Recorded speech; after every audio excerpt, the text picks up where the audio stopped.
Pemirsa, saat pandemi, tenaga kesehatan merupakan salah satu profesi yang paling banyak dibutuhkan. Tidak sedikit nakes yang berpulang di masa pandemi demi menyelamatkan banyak nyawa lainnya. Oleh karena itu sangat layak jika dikatakan tenaga kesehatan sebagai pahlawan pandemi COVID-19 karena perjuangan dan dedikasinya yang perlu diapresiasi.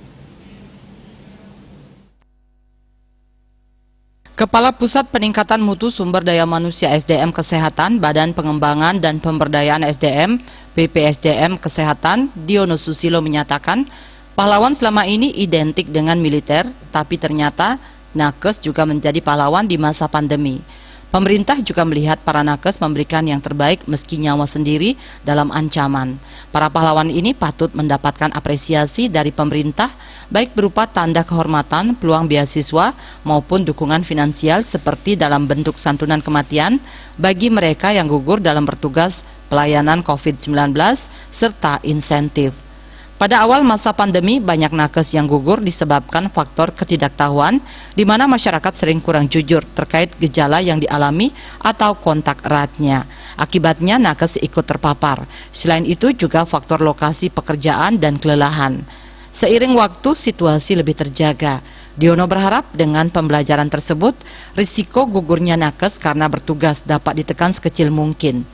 Saat ini meski pandemi telah melandai, berkat kerjasama semua elemen, masyarakat untuk tetap waspada. Prokes adalah kunci keselamatan. Kalau semua sehat, ekonomi juga sehat. Upaya pemantauan juga masih tetap dilakukan di seluruh wilayah, sehingga dapat dilakukan tindakan apabila terjadi pergerakan kasus. Penegakan hukum menurutnya juga dapat dilakukan untuk menindak pelanggaran agar masyarakat lebih berhati-hati. Pandemi COVID-19 seharusnya membuat masyarakat lebih sadar bahwa kesehatan itu mutlak diperlukan. Dalam momentum ini, peran Posyandu dalam sosialisasi hidup sehat dinilai sangat bermanfaat. Begitu pula peran nakes di sektor layanan primer, sekunder, dan tersier untuk menyampaikan gerakan hidup sehat dan pola hidup sehat.